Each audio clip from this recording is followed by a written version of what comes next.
মূর্তি। জাহেলি যুগে বিষ্ণুনবীর কাছে যখন সর্বপ্রথম তাওহীদের দাওয়াত আসলো, ওই সময়ে একটা লোক মূর্তির পূজা করত, মূর্তিটারে খুব দেখভাল করত, যত্ন করত, আদর সোহাগ করত।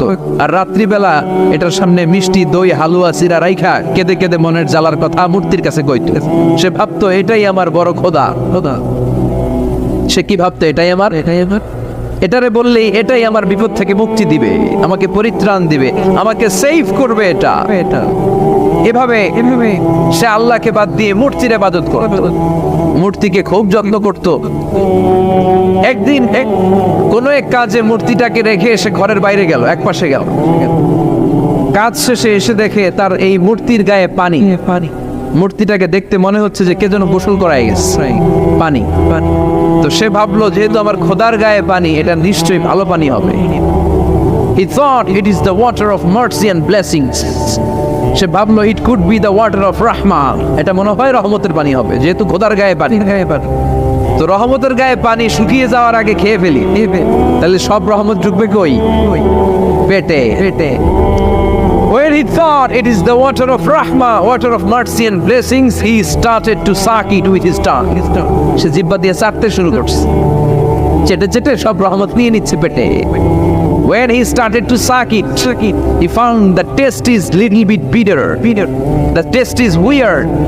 জিহ্বা দিয়ে যখন চাটতে শুরু করছে, তখন সে পেল যে এটার স্বাদটা কেমন যেন কটা কটা লাগে, লবণাক্ত, একটু টক টক, হাজমুলার মতো লাগে। কিসের কিরে এরকম লাগে কেন? If it is the water of mercy, it should be sweeter. এটা যদি রহমতের পানি হয়, এটা সুইট হবে, মিষ্টি হবে। কি হবে? টক লাগে কেন? কটা লাগে কেন? ঘটনা কি? খুঁজতে লাগলো ডানে বাই, খুঁজতে খুঁজতে দেখে ঘরের পাশে দুইটা খ্যাকশিয়া। অনেকে এই বর্ণনাটা দিতে যে কুকুরের কথা বলে, কিন্তু হাদিসে এসছে খ্যাকশিয়া, সাহালাবা, দুইটা খ্যাকশিয়া। দেখতো যে একটা খ্যাকশিয়াল এখনো পা উঁচু করে রাখছে, মাঝখান থেকে রহমতের পানি এখনো কিছু পড়ছে, just dropping the water of রাহমা, এখনো পড়তেছে টপ টপ। বোঝা যায় না? বোঝা যায়। টনক নড়েছে তার ঘুমন্ত বিবেক এবার জেগেছে। এবার সে চিন্তা করলো, হায় হায়, এতক্ষণ ভাবছি রহমতের পানি, এখন দেখি কুত্তার মুত, এখন দেখি খ্যাকশিয়ালের পেশাব। সর্বনাশ, কি করলাম? এতটা বছর, এত টাকা, এত পয়সা, এত আদর সোহাগ যত্ন এটারে দিলাম, কি দিল তার বিনিময়ে সে আমাকে? যে একটা খ্যাকশিয়ালের পেশাব থেকে, কুকুরের পেশাব থেকে নিজের বাঁচাতে পারে না, সে জাহান্নামের আগুন থেকে কিয়ামতের দিন আমারে কেমনে বাঁচাবে? রাগের চোটে খোদারে ধরে দিছে আসার। খোদারে ধরে কি করছে? এক আসারে খোদার হাত পাও নাই, ভাঙ্গা খোদারে নিয়া দৌড়ে দৌড়ে বিশ্বনবীর কাছে এসেছে। এসে বলল, আব্দুল্লাহর বেটা মোহাম্মদ, এতদিন ভাবছি এটা খোদা, এখন দেখি হুদা। এটার পিছনে ঘুরছি, এটার কোনো পাওয়ার নাই, সব পাওয়ার আছে একজনের। চিল্লায় বলো, তিনি কে? ঝিনুকের ভেতর লুকিয়ে থাকে যেমন মতি, ঝিনুকের ভেতর লুকিয়ে থাকে যেমন মতি, কালমা শাহাদাতে আছে আল্লাহর জ্যোতি, কালমা শাহাদাতে আছে আল্লাহর জ্যোতি। পড়েন। ঝিনুকের ভেতর লুকিয়ে থাকে যেমন মতি, ঝিনুকের ভেতর লুকিয়ে থাকে যেমন মতি, কালমা শাহাদাতে আছে আল্লাহর জ্যোতি, কালমা শাহাদাতে আছে আল্লাহর জ্যোতি। সুবহানাল্লাহ পড়েন। এসে বলে, আব্দুল্লাহর বেটা মোহাম্মদ, ভাবছিলাম খোদা, এখন দেখি খুদা, আর এটারে ডাকতে চাই না, তুমি আমারে পড়ায় দাও লা ইলাহা মুহাম্মাদুর রাসূলুল্লাহ। কালিমা পড়ে মুসলমান হয়ে গিয়েছে। সুবহানাল্লাহ পড়েন। এজন্য এই সূরার একটা নাম হচ্ছে সূরাতুস সামাদ। তাহলে পাইলাম সূরাতুত তাওহীদ, পাইলাম সূরাতুল মারিফা, পাইলাম সূরাতুস। সুবহানাল্লাহ পড়েন। এই সূরাটা বিশ্বনবী সাল্লাল্লাহু আলাইহি ওয়াসাল্লাম প্রতিদিন ফজরের নামাজের সুন্নত যে 2 রাকাত, ফজরের সালাতের সুন্নত 2 রাকাত পড়ি না আমরা, এই সুন্নত 2 রাকাতে বিশ্বনবী পড়েন। মাগরিবের 2 রাকাত সুন্নতের মধ্যে এই সূরাটা পড়তেন। বেতেরের 3 রাকাতের শেষ রাকাতে বিশ্বনবী সূরাতুল ইখলাসটা পড়তেন।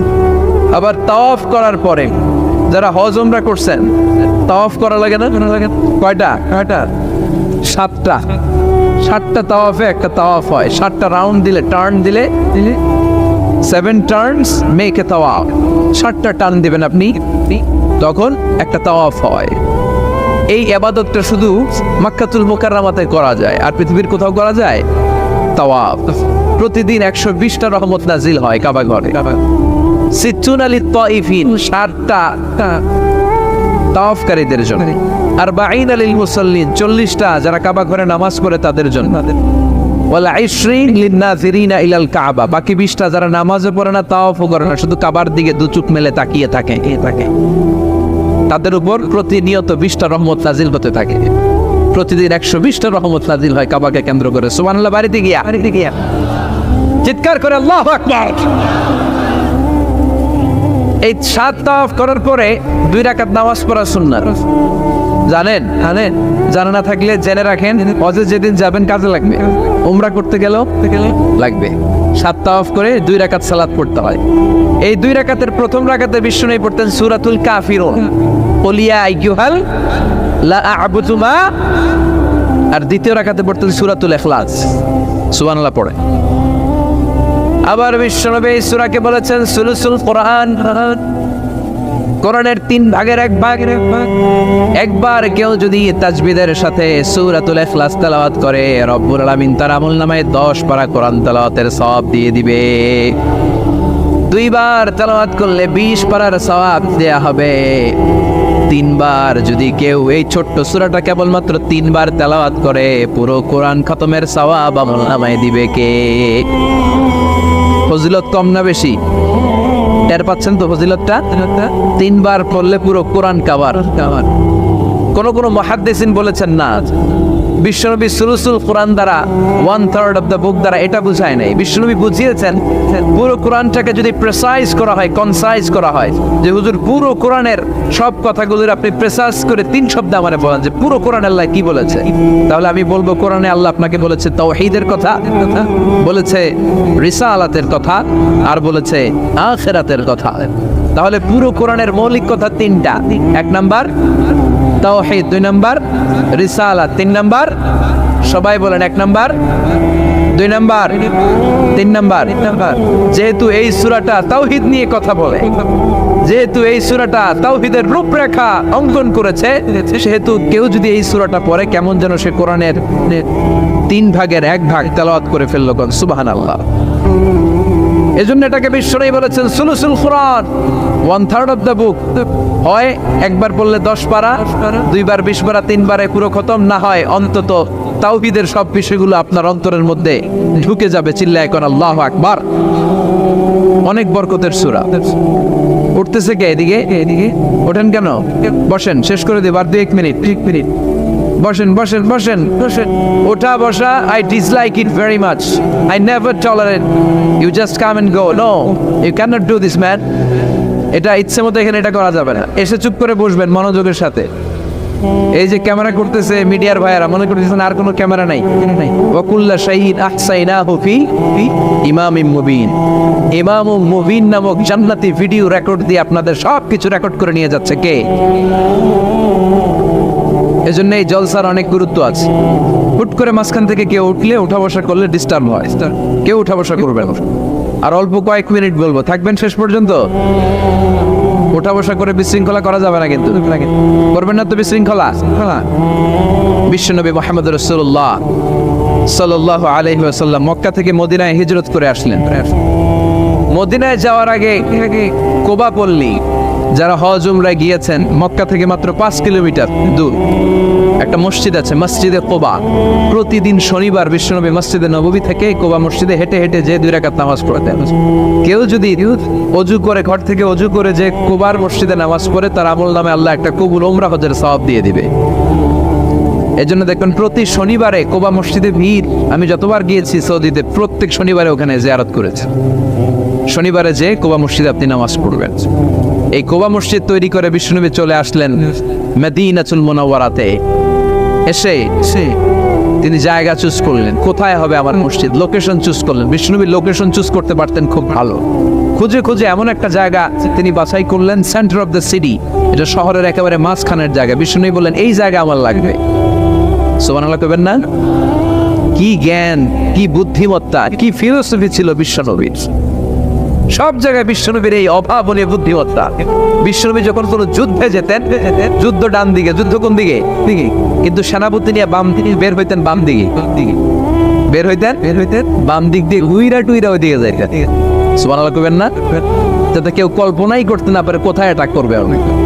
এটা হচ্ছে সেনাপতির যুদ্ধ কৌশল। বিশ্বনবীর যুদ্ধ যদি হতো বাম দিকে, উনি বের হইতেন ওই দিকে। বিশ্বনবীর যুদ্ধ হলো সামনে, মদিনা থেকে তিনি পিছনের রাস্তা দিয়ে অনেক দূরে চলে যেতেন। সেখান থেকে মরুভূমির পথ পাড়ি দিয়ে তারপর যুদ্ধের ময়দানে যেতেন। বুদ্ধিমত্তা, intellectual power. He was a very good mediator ever in the world. পৃথিবীর সবচাইতে বেশি কূটনৈতিক বুদ্ধি সম্পন্ন মানুষ করে আল্লাহ তাআলা বিশ্বনবীকে বানিয়েছেন। ওয়াজ এ ভেরি গুড মিডিয়েটর। মধ্যস্থতা করতে পারতেন ভালো, সালিস করতে পারতেন ভালো। সালিস আমরা বাংলায় বলি সালিস, আসলে শব্দটা সালিস, আসানি আসালিস। আমার আপনার মধ্যে ঝগড়া, তো আমি এক, আপনি আরেকজন, লাগবে কি 3 নাম্বার, আসালিস। এটাকে বলে সালিস। সালিসই করতে পারতেন বিশ্বনবী, চমৎকার। স্বামী স্ত্রীতে ঝগড়া হইলে মিলাই দিতেন। কত ফাতেমা আর আলীর ঝগড়া মিলাই দিয়েছেন তার হিসাব নাই। সুবহানাল্লাহ কইবেন না? এমন কি, এই তোমরা চা নিয়ে কি শুরু করছো? এগুলা কে? এই ছেলেরা ভলান্টিয়ার, বসো, সামনে দিয়ে যেতে না দেখি, চা খাওয়া খাই পরে, আগে কথা শুনো কোরআনে। He was a very good mediator. ভালো মধ্যস্থতাকারী ছিলেন। স্ত্রীদের মধ্যেও ঝগড়া লাগতো, বিশ্বনবীর স্ত্রীদের মধ্যেও খুনসুটি হতো, ঝগড়া মারামারি। বিশ্বনবীর একমাত্র ভার্জিন কুমারী স্ত্রী ছিল আয়েশা রাদিয়াল্লাহু তাআলা আনহা। ওনার বাড়িতে বিশ্বনবীর আরেক স্ত্রী, খুব সম্ভবত হাফসা বা সাফিয়া, কোন বর্ণনা এসেছে পায়েস, কোথাও এসেছে ঝোলওয়ালা তরকারি হাদিয়া নিয়ে আসছে, যে এটা আপনারা দিলাম। মা আয়েশা তরকারি দেখে রেগে গেলেন, আমার ঘরে তরকারি দিছো কেন? আমি রাঁধতে পারি না? আমি নিজ হাতে রান্না করে বিশ্বনবীরে খাওয়াবো। রেগে মেগে তরকারির ঝোল নিয়ে সাফিয়ার হাফসার গালের মধ্যে মেখে দিয়েছে। হাফসা যে বিশ্বনবীর কাছে বলি, ইয়া রাসূলুল্লাহ, কুমারী বউ তো আদর করছেন বেশি, লাই দিয়া কই তুলছেন দেখেন। ও নবী, আমি পায়েস নিয়েছিলাম আর ঝোল করা তরকারি নিয়েছিলাম, ভেবেছিলাম আপনিও খাবেন, আয়েশাও খাবে। আয়েশাকে আমি কি রাঁধতে জানি না, নিয়ে আসলা কেন আমার ঘরে, দিলা কেন? আমি রাঁধতে জানি, নিয়ে যাও। শুধু আমার তরকারিটা প্রত্যাখ্যান করে নাই, তরকারির ঝোল আর পায়েস দিয়ে আমার গালের মধ্যে কসমেটিক্স বানাইয়া দিছে। এই যে গাল দেখেন, দলিল নিয়ে আসছে, দেখেন কি করছে। বিশ্বনবীর পদ্ধতি ছিল, বিচার কেউ দিলেই he never take any action, he never react anymore। কখনো উনি অ্যাকশনে যেতেন না, উনি দুই পক্ষের কথা শুনতেন। সুবহানাল্লাহ পড়েন। আর আমাদের বিচার করতে গেলে একজনের কথা শুনে আরেকজনরে মাস আসলে নাই। বললেন আয়েশারে ডাকো, আয়েশা এমন করেছো? করেছি। কেন করেছি? বলে ইয়া রাসূলুল্লাহ, মাথাটা গরম ছিল, নিজেকে সামলাতে পারিনি গো নবী, সামলাতে পারিনি, আমি ভুল করেছি, আমি স্বীকার করলাম, মাফ করে দেন। বিশ্বনবী বললেন, এবার ঠিক আছে, দুজনের কথা আমি শুনেছি, এবার আমার জাজমেন্ট হচ্ছে কিসাস, মানে যেমন করেছো তেমন, গুতা মারলে গুতা, ঘুষি মারলে ঘুষি, আঘাত করলে আঘাত, ঠিক কিনা? হাফসাকে তুমি যেমনি ঝোল মাখিয়ে দিয়েছো, হাফসা তুমিও বাটি থেকে ঝোল নিয়ে আয়েশার গালে পলিশ করে দাও। হাফসাও সুযোগ পাইয়া ঝোল নিয়ে মেখে দিছি। এবার দুইজনের গালে কসমেটিক্স। বিশ্বনবী মুচকি হাসলেন, আরশের উপর থেকে খুশি হয়ে গেল কে? এটা হচ্ছে বিশ্বনবীর বিচার করার বুদ্ধিমত্তা। হি ওয়াজ এ ভেরি গুড মিডিয়েটর। ঝগড়া লাগলেই, বুখারীতে একটা চ্যাপ্টার আছে, চ্যাপ্টারের নাম হচ্ছে ইযহাবু বিনা নুসলিহ বাইনাহুম। চ্যাপ্টারের নাম আমাকে নিয়ে চলো, আমি মিলাইয়া দিব। চ্যাপ্টারের নাম কি? আমাকে নিয়ে যাও, আমি মিলাইয়া দিয়ে আসবো। কত জায়গায় যে বিশ্বনবী যে মিলাইয়া দিয়ে আসতেন। মক্কা থেকে তিনি যখন মদিনায় এসেছেন, মদিনার দুইটা গোত্র ছিল, আউস আর খাজরাজ। এদের এই দুই গোত্রের মধ্যে 100 বছরের মারামারি, 120 বছরের যুদ্ধ, কেউ থামাতে পারে না। থামাতে পারবে কি করে? বাবা যখন মারা যায়, ছেলেরে বলতে আমারে মারছিল, তোরাও মারবি। কেউ যখন ইন্তেকাল করে ওসিয়ত করে যেত, আমারে কোপাইছে, তোরাও কোপাবি, কোপায়া সাইজ করে ফেলবি। তো সবাই সবার রাগ আর ঝাল মেটানোর জন্য এরকম ছেলে মেয়েদেরকে ওসিয়ত করে যেত যে এই যুদ্ধ যেন বন্ধ না হয়, আমার প্রতিশোধ তুই নিবি বাবা। এরকম ডাকাইত কিছু লোক আছে না নাই? দাও দাও করে আগুন শুধু জ্বালাতে চায়। 120 বছরের যুদ্ধ কেউ থামাতে পারে না। বিশ্বনবী মক্কা থেকে মদিনায় হিজরত করলেন। মদিনায় যে উভয় পক্ষের নিয়ে বসলেন, উভয় পক্ষের সব কথা শুনলেন। এরপরে কথা শোনার পরে মাত্র 7 দিনের ব্যবধানে বিশ্বনবী 120 বছরের যুদ্ধ মিটায় দিলেন। এতদিন পর্যন্ত নিয়ম ছিল আউসের কেউ খাজরাজের কোনো মেয়ে বিয়ে করে না, খাজরাজের কোনো ছেলে আউস থেকে মেয়ে নেয় না। ওদের আনন্দ ওদের মতো, এদের আনন্দ এদের মতো। এই মিলিয়ে দেওয়ার পর থেকে আউস আর খাজরাজের মধ্যে বিয়ে করানোর ধুম পড়ে গেল। এরা কুরবানির গোশত নিয়ে আউসের এরা খাজরাজের বাড়িতে দিয়ে আসে, খাজরাজের এরা আবার ওর জবাই করলে বড় রান দিয়ে আসে আউসের কাছে। সুবহানাল্লাহ পড়ে। বিশ্বনবী ছিলেন গুড মিডিয়েটর। তিনি মদিনায় লোকেশন খুঁজতেছেন, কোথায় হবে আমার মসজিদ নববী, যেটা হবে আমার ক্যান্টনমেন্ট, যেটা হবে আমার গণভবন, যেটা হবে আমার বাসভবন, যেখান থেকে আমি মিলিটারি সোলজার পাঠাবো অ্যাটাক করার জন্য, যেখানে হবে আমার জেলখানা, যেখানে হবে আল্লাহর কাছে সেজদা দেওয়া জিকির করার জায়গা। চিল্লা এখন ঠিক কিনা? এখন মসজিদগুলোর আমরা মনে করছি শুধু ইবাদতের জায়গা। এই মসজিদ কেন্দ্রিক সব হতে হবে। আপনি গোটা বিশ্ব দেখেন, বাংলাদেশের ছোট্ট একটা চিপার মধ্যে একটা মসজিদ দাঁড় করা হয়েছে। মসজিদ হবে অনেক বড় এরিয়া নিয়ে, পার্কিং লট থাকবে বড় বড়। মসজিদের একতলায় থাকবে কমিউনিটি সেন্টার, এক জায়গায় থাকবে হিজামা সেন্টার, এক জায়গায় থাকবে রুকিয়া সেন্টার, আরেক জায়গায় খতিব সাহেব সোশ্যাল কাউন্সিলিং করবে। যুবকদের কি সমস্যা, নারীদের কি সমস্যা, বিধবাদের কি সমস্যা, কার কি মাসালা জানার আছে, লিগ্যাল অপিনিয়ন জানার আছে, খতিব সাহেব সোশ্যাল কাউন্সিলিং করবে। চিল্লা এখন ঠিক কিনা? এইভাবে গোটা বিশ্বব্যাপী মসজিদ কেন্দ্রিক কাজ হয়। এদেশে মসজিদে শুধু নামাজ আর কিছু নাই, কিন্তু মসজিদ উঠবে। আপনি অনেক কষ্ট করেছেন, লম্বা সময় আপনি ছিলেন, আপনি আরো আগে ছুটি নেওয়ার দরকার ছিল। আল্লাহ আপনাকে কবুল করুক। আরো জোরে পড়েন আমিন। বিশ্বনবী শুনতেছেন? মনোযোগ আসছে না গেছে? তাকবীর দেন, লিল্লাহি তাকবীর। বিশ্বনবী লোকেশন তালাশ করতেছেন, কোথায় বানানো যায় মসজিদ নববী। খুঁজতে খুঁজতে এমন জায়গা বিশ্বনবী চয়েস করলো, এটা ছিল ছাগল ঘোড়া এগুলোর আস্তাবল। কিছু জায়গায় খেজুর গাছের ভাঙা ক্ষেত, আর কিছু জায়গায় কাফির মুশরিকদের কবরস্থান। এখন এই জায়গায় মসজিদ করা তো কঠিন। বিশ্বনবী বললেন না, আমার নজর এক জায়গায় যদি পড়ে ওইখান থেকে আমি ফিরাই না সহজে, ট্রাই করো, এটাই আমার লাগবে মসজিদে নববী। বিশ্বনবী বললেন ছাগল গরুর আস্তাবলকে সমান করো, খেজুর গাছ ভাঙা যেগুলো আছে খেজুর গাছগুলোর কেটে ফেলো, কাফের মুশরিকদের যত কবরস্থান আছে কবরস্থান থেকে হাড্ডি গুড্ডি এখান থেকে নিয়ে অন্য জায়গায় দাফন করো। সুবহানাল্লাহ। মসজিদে নববী শুরু হয়ে গেল। নিজ হাতে পাথর কেটে কেটে তিনি মসজিদে নববী বানালেন। আর এর আগে যেটা বানায় আসছে ওটার নাম মসজিদে কুবা। ওটার নাম কি? আমার দিকে তাকান সবাই, এদিকে সোজা সোজা। মসজিদে কুবা। আপনাদের এলাকায় অনেক জায়গায় আছে না মসজিদে কুবা? কুমিল্লাতে একটা আছে, আছে না? 2 জায়গায়। এই মসজিদে কুবাতে বিশ্বনবী সাল্লাল্লাহু আলাইহি ওয়াসাল্লাম এক সাহাবাকে ইমাম বানায় দিয়ে আসলেন। উনি ইমামতি করে মসজিদ, আর বিশ্বনবী ইমামতি করে মসজিদ নববীতে। মসজিদে কুবার যে ইমাম, তিনি প্রতি রাকাতে জাহারি কেরাতে মানে মাগরিব এশার ফজরের সালাতে প্রত্যেক রাকাতে সূরা ফাতিহার পরেই এই সূরা ইখলাস পড়ে। শুনতেছেন? প্রত্যেক রাকাতে সূরা ফাতিহার পরে কি পড়ে? ইখলাস। মাগরিবের প্রথম রাকাতেও ইখলাস, দ্বিতীয় রাকাতেও ইখলাস। এশার প্রথম রাকাতে ইখলাস, দ্বিতীয় রাকাতেও ইখলাস। ইখলাস পরে এরপর অন্য একটা সূরা পড়ে, কিন্তু শুরু করে ইখলাস দিয়ে। ফজরের প্রথম রাকাতেও ইখলাস, দ্বিতীয় রাকাতেও। মুসল্লিরা পাইছে কি? পাইছে কি? খালি ইখলাস, খালি ইখলাস। যে ধরছে আপনি পাইছেন কি বলেন? ইমাম সাহেব বলে কিছুই পাই নাই, আমার মন চায় আমি পড়ি, তোর মন চাইলে তুই পড়, নাইলে যা।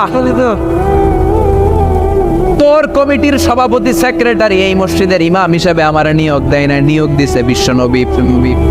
আমার নিয়োগ যদি বাতিল করতে হয় লাগবে বিশ্বনবীরে তুই ভাগ।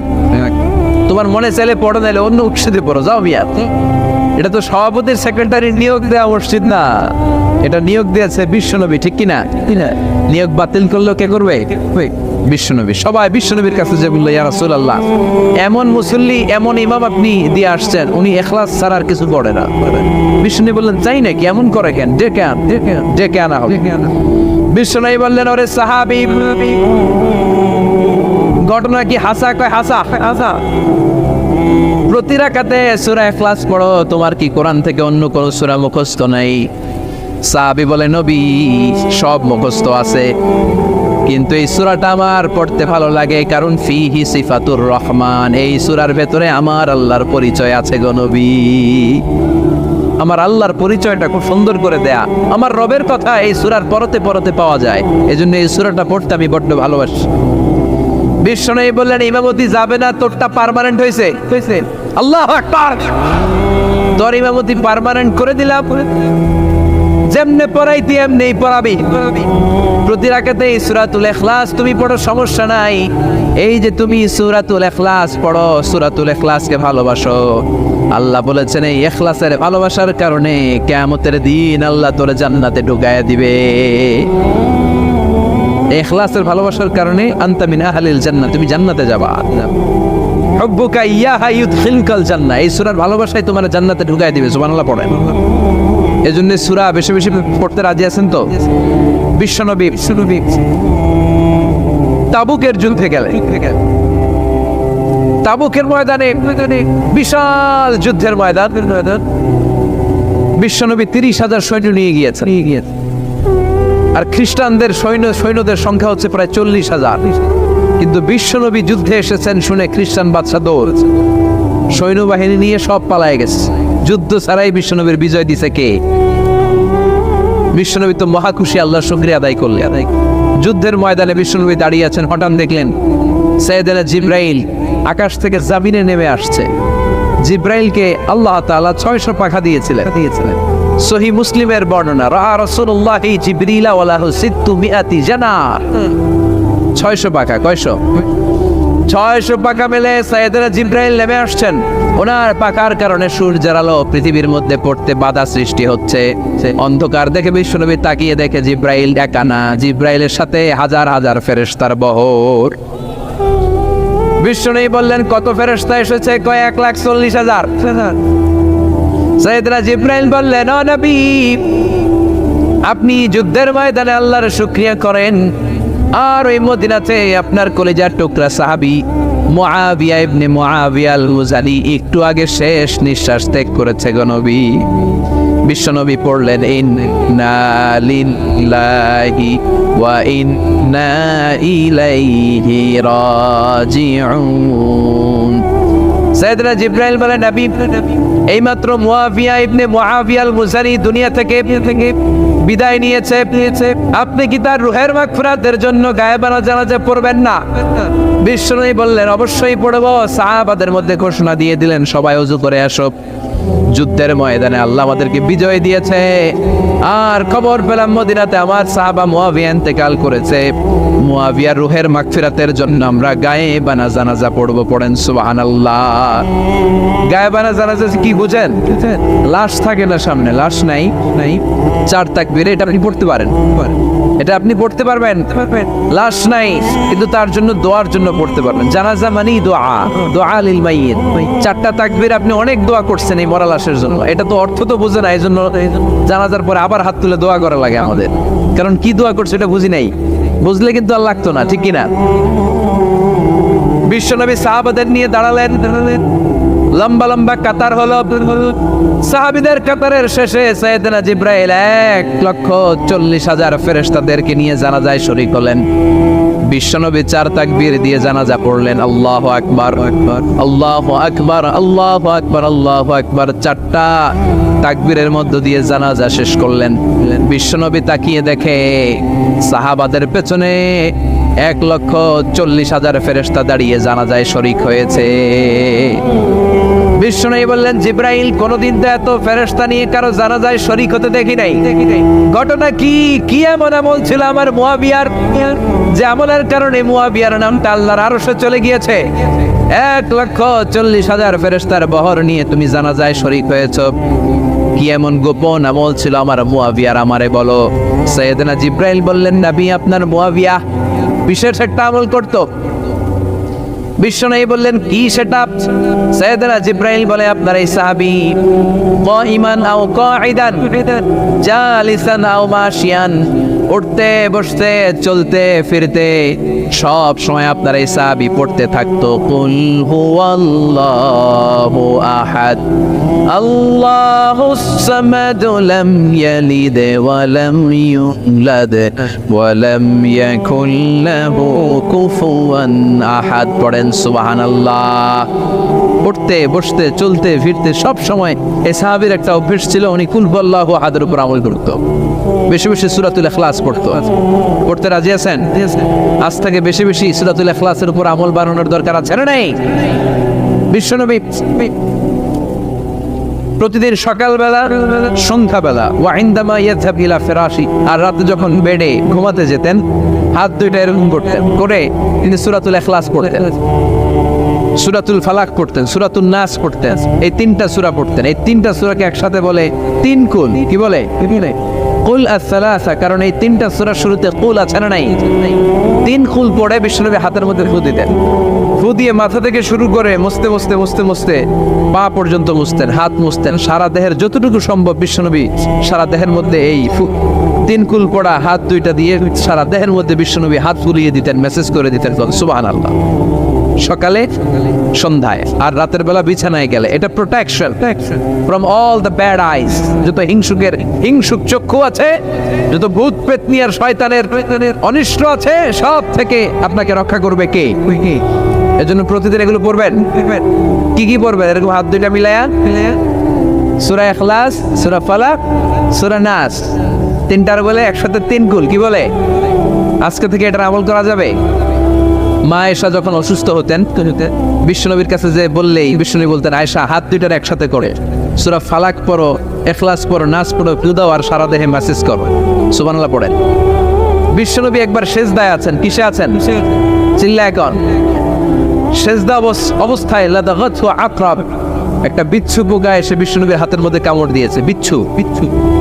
বিচ্ছু কামড় দিলে খুব আরাম লাগে না? হ্যাঁ, বিষাক্ত, পয়জনাস, ভেনামাস। বিষ্ণুনবী ব্যথা পাচ্ছেন, প্রচন্ড ব্যথায় বিষ্ণুনবী অস্থির। বিষ্ণুনবী বললেন, লাআনাতুল্লাহি আলাল আকরাব, এই বিচ্ছুর উপর আল্লাহর লানত। এটা মুসল্লিও চিনে না, নবীও চিনে না, কোন জায়গায় কামড় দিতে হবে এটাও জানে না। কিন্তু কামড় দিয়েছে, ব্যথায় কাতরাচ্ছে। বিষ্ণুনবী বললেন, লবণের পানি গরম দাও, আঙ্গুলের উপরে ঢালো। লবণের পানি গরম দিয়ে আঙ্গুলের উপরে ঢালতে শুরু করে দিল। বিশ্বনবী পড়তে আরম্ভ করলো, কুল হুয়াল্লাহু আহাদ আল্লাহুস সামাদ লাম ইয়ালিদ ওয়া লাম ইউলাদ ওয়া লাম ইয়াকুল লাহু কুফুয়ান আহাদ। পড়েন সুবহানাল্লাহ।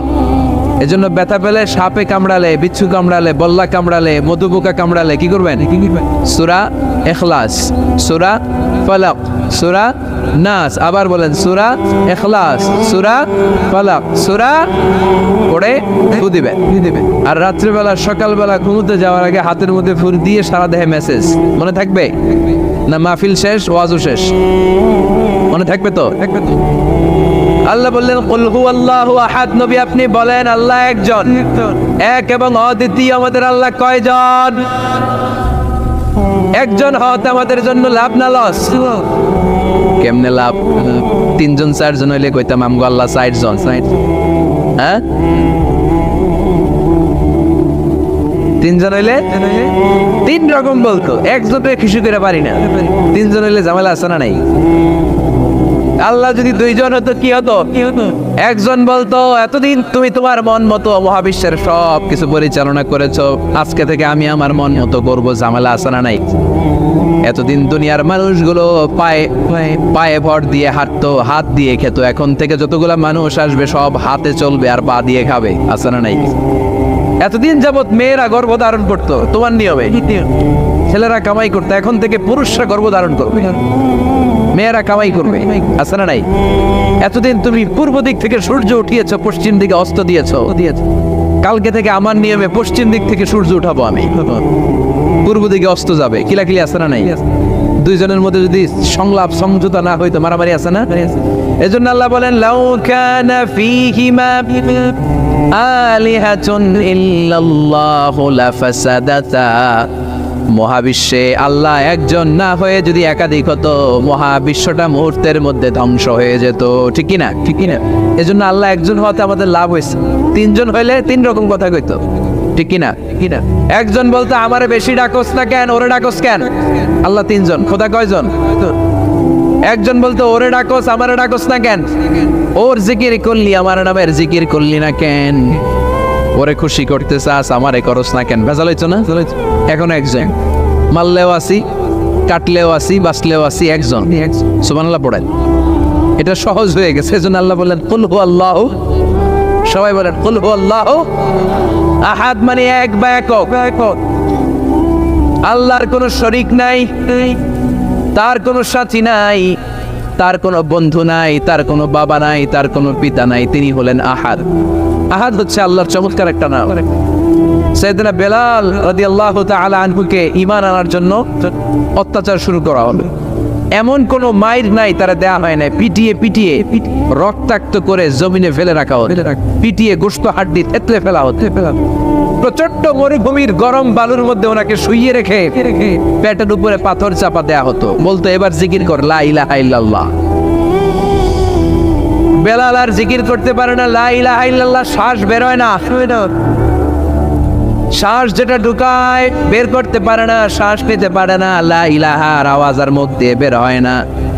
এবার বেলাল ছোট্ট করে আল্লাহর ডাকে পড়ে আহাদ। কি পড়ে? আরো জোরে পড়েন।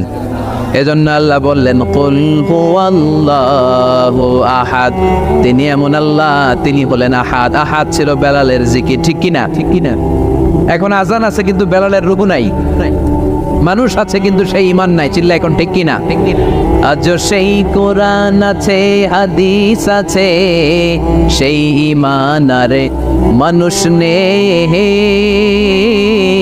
সেই আলী হায়দারে ওসমান নেই। আজানের ধ্বনি আছে আগের মতোই,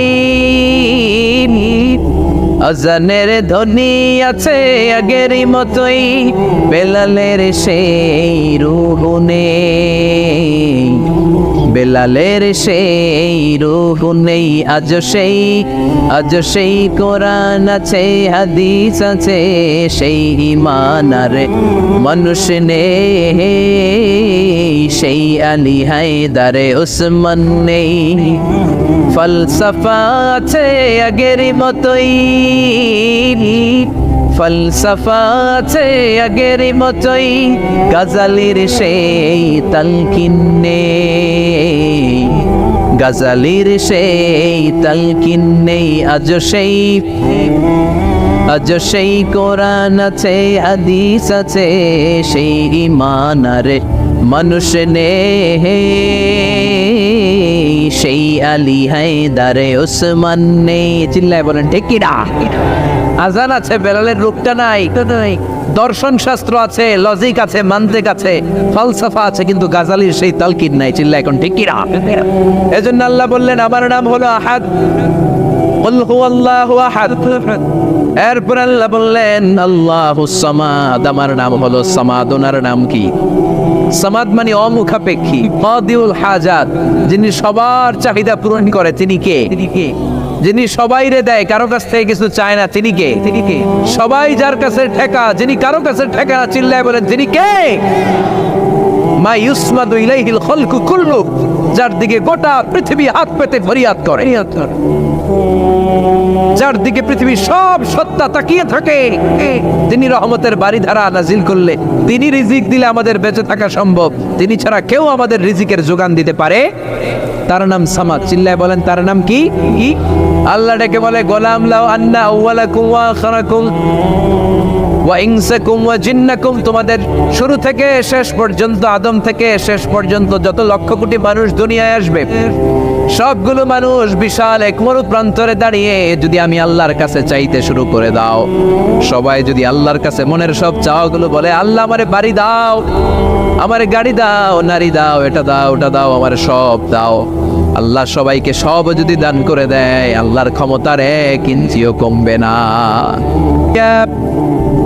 أيها المزمل قم الليل إلا قليلا نصفه أو انقص منه قليلا أو زد عليه ورتل القرآن ترتيلا سبحان الله পড়ে। 1 নম্বর প্রশিক্ষণ চলে গেল। 1 নম্বর প্রশিক্ষণ কি ছিল? তাহাজ্জুদ। আওয়াজ করে বলেন না কি ছিল? 2 নম্বর প্রশিক্ষণ ওয়ারাত্তিলিল কোরআন তারতিলা।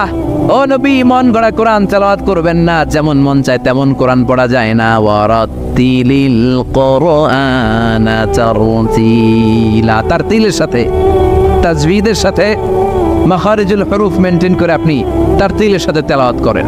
যারা তারতিলের সাথে তেলাওয়াত করেন, কিয়ামতের দিন আল্লাহ বলবে ইকরা ওয়ারতাকি ওয়ারাত্তিল কামা কুনতা তুরাত্তিলু ফিদ দুনিয়া।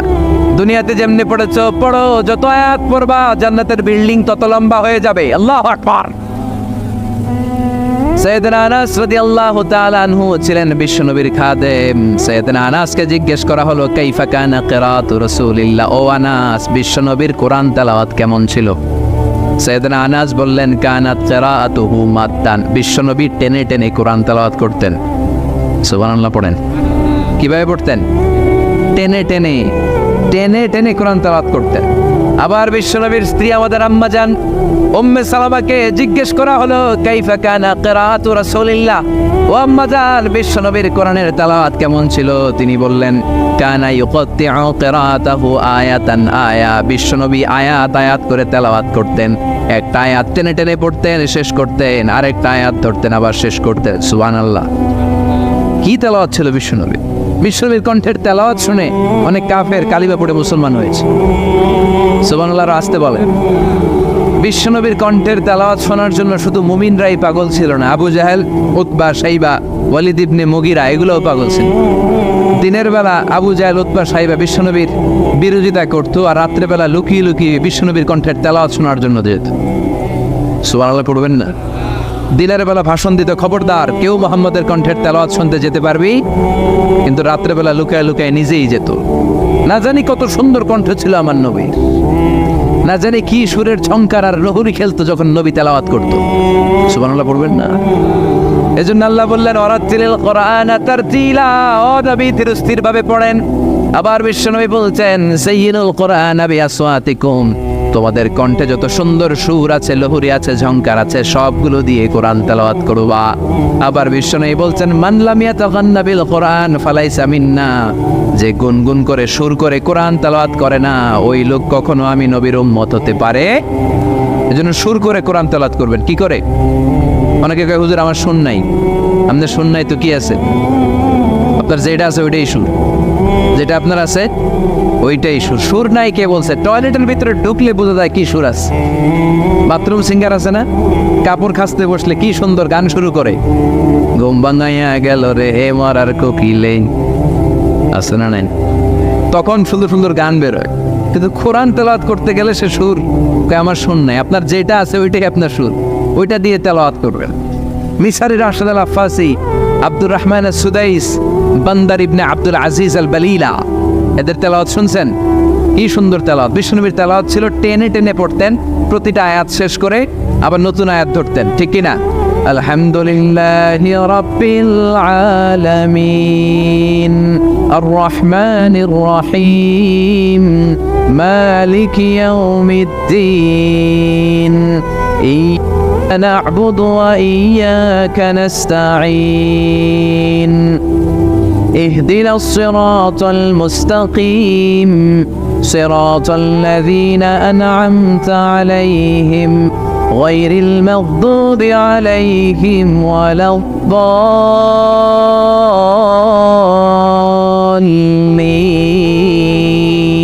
পড়েন আমিন। থেমে থেমে এক আয়াত শেষ আরেক আয়াত, ওই আয়াত শেষ তারপর আরেক আয়াত। বিশ্বনবী বলে রুব্বা কারিলিল কোরআন ওয়াল কোরআন ইয়ালআনুহু, কোরআনের অনেক কারি আছে যে কারীদেরকে কোরআন রহমত না দিয়ে লানত দেয়। এরকম আছে না নেই?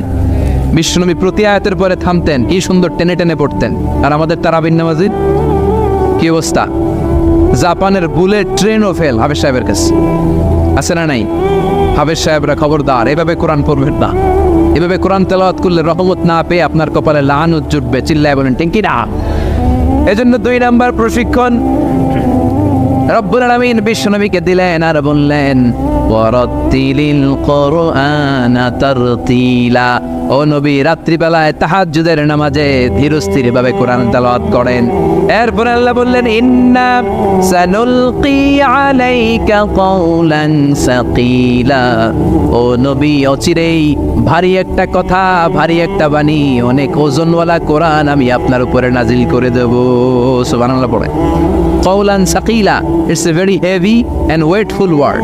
কোরআনের এই কথাগুলোর একটা আলাদা ওজন আছে না নেই? বিশ্বাস হয় না সন্দেহ লাগে? বিশ্বনবীর কাছে যখন কোরআনের আয়াত নাজিল হতো, মা আয়েশা বর্ণনা করেন প্রচন্ড শীতের রাতে। কিসের রাতে? কথা শুনতেছেন? প্রচন্ড শীতের রাতে বিশ্বনবী ঘেমে ঘেমে একাকার হয়ে যেতেন। মাঘ মাসের শীত, মা আয়েশা বলে আমরা কম্বল গায়ে দিয়ে শুই, কিন্তু বিশ্বনবীর কাছে যখন কোরআন নাজিল হয় বিশ্বনবী ঘেমে ঘেমে একাকার হয়ে যেতেন। সুবহানাল্লাহ পড়েন। বিশ্বনবী যখন ওটের উপর বসা অবস্থায় কোরআনের আয়াত নাজিল হতো, ওটের বুকটা জমিনে লেগে যেত। বিশ্বনবী ঘোড়ার উপরে বসা অবস্থায় যখন কোরআনের আয়াত নাজিল হতো, ঘোড়ার পা গুলো জমিনের ভেতরে গেড়ে যেত। বিশ্বনবী মাঝে মাঝে অনেক সাহাবাদের রানের মধ্যে মাথা রেখে শুয়ে পড়তেন। ওই অবস্থায় যখন কোরআনের আয়াত নাজিল হতো, সাহাবারা বলতো আমাদের হাড্ডিটা ফেটে টুকরা টুকরা হয়ে যাবে, এরকম মনে হতো। তার মানে কোরআনের আয়াতের একটা ভার আছে না নাই? এজন্য রাব্বুল আলামিন বলেন লাউ আনজালনা হাযাল কুরআনা আলা জাবালিন লারাআইতাহু খাশিআম মুতাসাদ্দিআম মিন খাশিয়াতিল্লাহ। ও নবী, কোরআনকে মানুষের উপর নাজিল না করে যদি পাহাড়ের উপর নাজিল করতাম, আপনি দেখতেন কোরআনের ভারে বড় বড় পাহাড়গুলো ভেঙে চুরে খান খান হয়ে যেত গো নবী। কোরআনকে যদি মাউন্ট এভারেস্টের উপর আল্লাহ নাজিল করতো, পাহাড়টা ভেঙে দুমড়ে মুচড়ে চূর্ণ বিচূর্ণ হয়ে যেত। চিল্লা এখন ঠিক কি না? এজন্য আল্লাহ বললেন এটা অনেক ভারী একটা বাণী, এই বাণী আমি আপনার উপরে নাজিল করব। এরপর আল্লাহ বললেন ইন্না নাশিয়াতাল লাইলি হিয়া আশাদ্দু ওয়াতআন ওয়া আকামু কিলা। ও নবী, রাত্রিবেলা যদি আপনি তাহাজ্জুদের নামাজ পড়েন, আপনার মনোযোগায়নকে শক্তিশালী করে দিবে কে? আপনার কথা বলার যোগ্যতাকে মজবুত করে দিবে কে? কেন আপনি রাত্রিবেলায় তাহাজ্জুদ গুজার হবেন? কারণ ইন্না লাকা ফিন নাহারি সাবাহান তাবিলা। দিনের বেলায় অনেক ব্যস্ততা আছে না নাই? দিনের বেলায় মানুষগুলো কাজকর্ম নিয়ে ব্যস্ত হয়ে যায়, তখন অনেক গোলমাল। তখন নয়, রাত্রিবেলা তাহাজ্জুদ পড়েন, আপনার মর্যাদা বাড়িয়ে দিবে কে? এরপরে 3 নাম্বার প্রশিক্ষণের কথা আল্লাহ বললেন ওয়াযকুর ইসমা রাব্বিকা ওয়া তাবাত্তাল ইলাইহি তাবদীলা। প্রথম প্রশিক্ষণ তাহাজ্জুদের প্রশিক্ষণ। কিসের? দ্বিতীয় প্রশিক্ষণ মনোযোগের সাথে ধীরস্থিরভাবে কোরআন তেলাওয়াতের, তারতিলের সাথে কোরআন তেলাওয়াতের প্রশিক্ষণ। ঠিক কিনা? 3 নাম্বার প্রশিক্ষণ ওয়াযকুর ইসমা রাব্বিক। সব সময় রবের জিকির করবেন। জিকির চলবে কার? লা ইলাহা লা ইলাহা ইল্লাল্লাহু মুহাম্মাদুর রাসূলুল্লাহ সাল্লাল্লাহু। ওয়াযকুর ইসমা রাব্বিক। ও নবী, আপনার রবের নাম স্মরণ করেন। সব সময় জিহ্বায় একজনের নাম থাকবে। তিনি কে? আমাদের রব কে? আল্লাহ আমারে রব। দমে দমে তনু মনে তারি অনুভব। পড়েন আল্লাহ আমারে রব।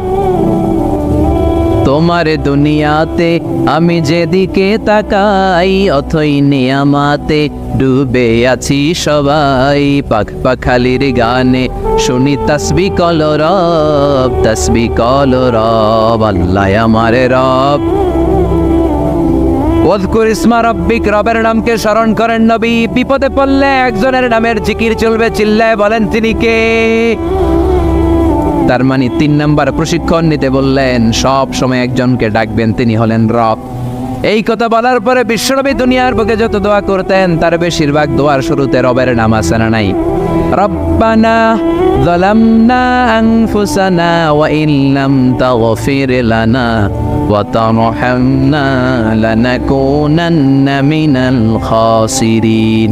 আবার বিষ্ণু পড়তেন রব্বানা আতিনা ফিদ দুনিয়া হাসানাতাও ওয়া ফিল আখিরাতি হাসানাতাও ওয়া কিনা আযাবান নার। আবার আমরা যখন রুকুর মধ্যে যাই তখন রবের নাম আছে না নাই? সুবহানা রাব্বিয়াল।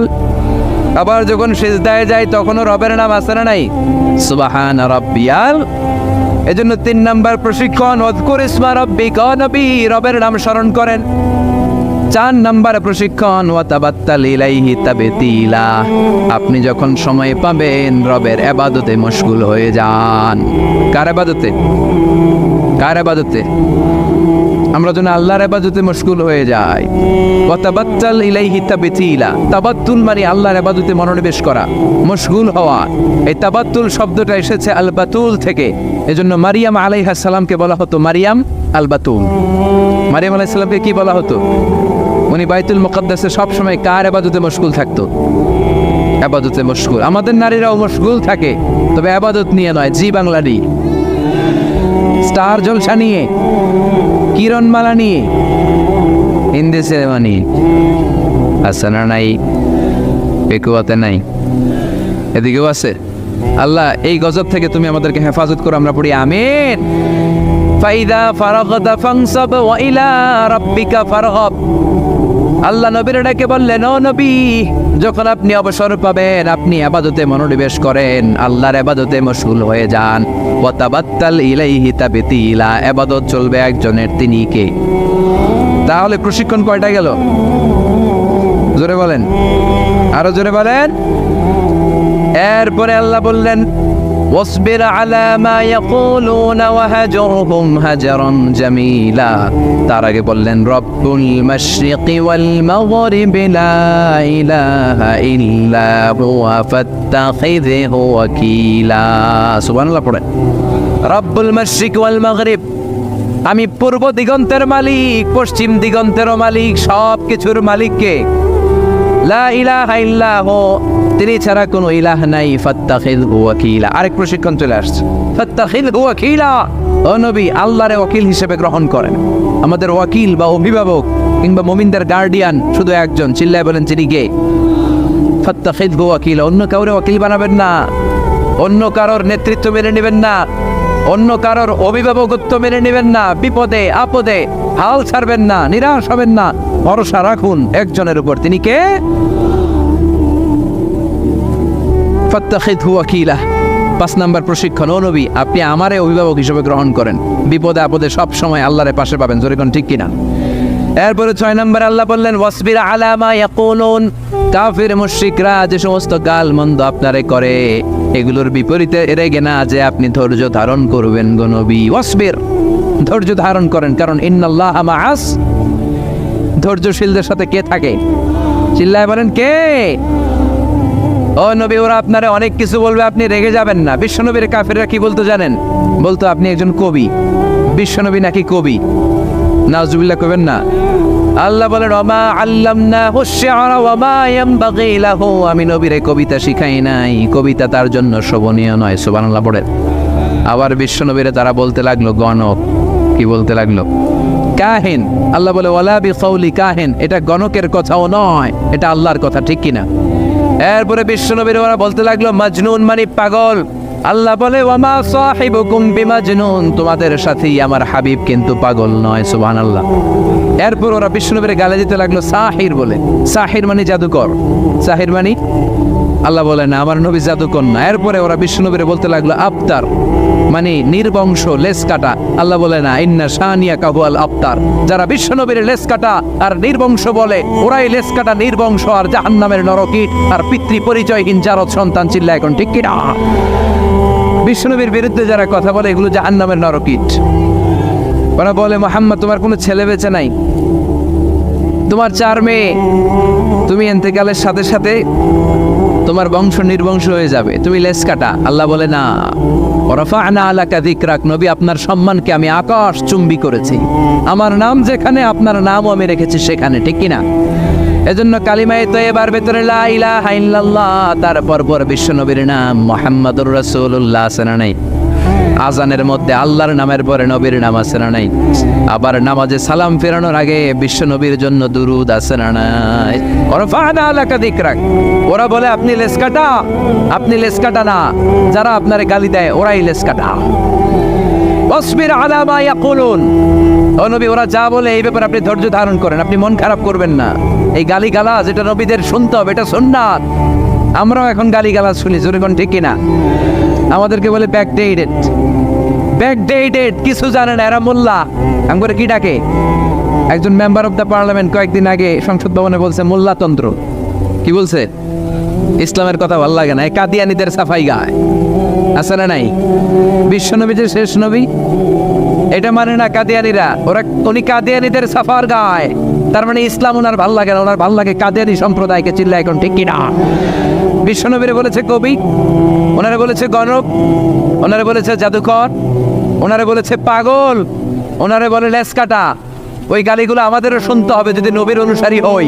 আমাদেরকে এখন গণক বলে না, পাগল বলে না, আমাদেরকে বলে মোল্লা, আমাদেরকে বলে রাজাকার, আমাদেরকে বলে যুদ্ধাপরাধী। চিল্লা এখন ঠিক কিনা? যুগে যুগে গালি গালা যাচ্ছে না নাই?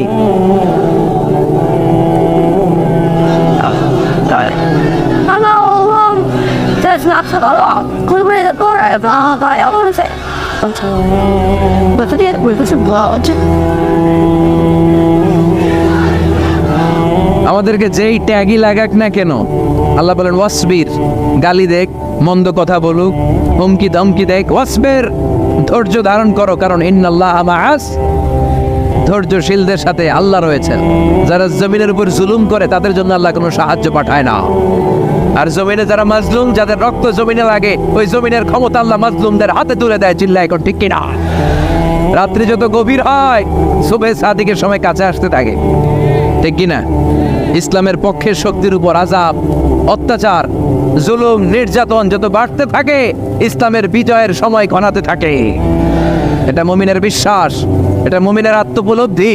আল্লাহ বলেন ওয়াসবির আলা মা ইয়াকুলুন, নবী ওরা যা বলে আপনি মন খারাপ করবেন না, আপনি ধৈর্য ধারণ করেন, কারণ ইন্নাল্লাহা মাআস, ধৈর্যশীলদের সাথে থাকে কে? আবার আল্লাহ বললেন ওয়াস্তাঈনু বিস-সাবরি ওয়াস-সালাতি ওয়া ইন্নাহা লাকাবীরাতুন ইল্লা আলাল খাশিঈন। ও নবী, ধৈর্য আর সালাতের মাধ্যমে আপনি আমার কাছে সাহায্য চান। ফাসবির কামা সাবারা উলুল আজমি মিনার রাসূল। ও নবী, আপনার আগে সাইয়েদনা ইব্রাহিম, সাইয়েদনা নূহ, সাইয়েদনা মূসা, ঈসা যেইভাবে ধৈর্য ধারণ করেছে আপনাকেও ধৈর্য ধারণ করতে হবে, ঠিক কিনা? এজন্য বিচলিত হওয়া যাবে? ভয় লাগে আপনাদের? হাল ছাড়া যাবে? ইসলামের পক্ষে থাকার দরকার আছে না নাই? ধৈর্য ধারণ করলে সাহায্য আর গায়েবী মদত পাঠাবে কে? ওয়াসবির আলা মা ইয়াকুলুন, নবী ওরা যা বলে এই ব্যাপারে ধৈর্য ধারণ করেন। এরপর আল্লাহ বললেন ওয়াহাজুরহুম হাজরান জামিলা, ওদেরকে আপনি পরিত্যাগ করেন, এড়িয়ে চলেন। মূর্খরা এসে যখন আপনার সাথে গালমন্দ করতে চায়, পায়ে পাড়া দিয়ে ঝগড়া করতে চায়, আপনি সালাম দিয়ে কেটে পড়েন। ওদের এই কথাগুলো, এই গালিগুলো শোনার সময়ও আমাদের নাই। চিল্লা বলেন ঠিক কিনা? তার মানে সর্বশেষ 6 নম্বরে আল্লাহ তাআলা বিশ্বনবীকে ধৈর্যের প্রশিক্ষণ নিতে বললেন। আর 7 নম্বরে এই সমস্ত কাফির, মুশরিক, এই আবাল শ্রেণীর লোকগুলোর কথাবার্তা থেকে নিজেকে এড়িয়ে থাকতে আল্লাহ পরামর্শ দিলেন। চিল্লা এখন ঠিক কিনা? ওয়াইদা খাতাবাহুমুল জাহিলুনা ক্বালু, মূর্খরা যখন আল্লাহর প্রিয় বান্দাদের সাথে ঝগড়া করতে আসে, আল্লাহর প্রিয় বান্দারা জানে এদের সাথে ঝগড়া করার টাইম আমাদের নাই, তাই ক্বালু সালামা, মুমিন বান্দারা সালাম দিয়ে ওদের কাছ থেকে কেটে পড়ে, ঠিক কিনা? তাহলে 6 নম্বর আল্লাহ বললেন সবর, ধৈর্যের দরকার আছে না নাই? ধৈর্য ধারণ করার শক্তি দাও গো মেহেরবান, আমায় দাও গো মেহেরবান। বুকের ভেতর ব্যথার নদী বইছে অবিরাম, বইছে বইছে অবিরাম। ধৈর্য ধারণ করার শক্তি দাও গো মেহেরবান, আমায় দাও গো মেহেরবান। পড়েন আমিন। এজন্য তাহাজ্জুদ গুজার হতে হবে। রাজি আছে মুসলমান? 1 নাম্বার প্রশিক্ষণ, তাহাজ্জুদের সালাত পড়তে হবে। মর্যাদা বাড়িয়ে দিবে কে? 2 নম্বরে সুন্দরভাবে তার তিলের সাথে কোরআন তেলাওয়াত করতে হবে, সওয়াব দিবে কে? 3 নম্বরে রব্বুল আলামিন বললেন ওয়াজকুর ইসমা রাব্বিক, সব সময় জিকির চলবে কার? 4 নম্বরে ইবাদতে মনোনিবেশ করতে হবে কার জন্য? 5 নম্বরে দুনিয়ার কেউ আমাদের ওয়াকিল নয়, আমাদের অভিভাবক নয়, আমাদের আসল অভিভাবক কে? 6 নম্বরে ওরা আমাদেরকে যাই বলুক, আমাদের আসল হাতিয়ার হলো ধৈর্য। আসল হাতিয়ার কি? সবার। আর ওরা যদি গালিগালাজ করে, আল্লাহ বললেন ওদেরকে এড়িয়ে চলো। মুমিনরা ধৈর্য ধরবে আর মুনাফিকদেরকে এড়িয়ে চলবে, ঠিক কি না? এই 7টা প্রশিক্ষণ বিশ্বনবীকে নিতে বলল কে? কারণ বিশ্বনবীর বিশাল দাওয়াতি মিশন আছে। কালেমার বাণী প্রচারের মিশনে নামতে হবে, নবুয়তির দায়িত্ব পালনের মিশনে নামতে হবে। লিয়ুযহিরাহু আলা দ্বীনি কুল্লি, মানব রচিত যত মতবাদ, যত ধর্ম, যত কথা আছে সব কিছুর কবর রচনা করে কালিমার পতাকা উড়াইয়ে দিতে হবে। চিল্লা এখন ঠিক কি না?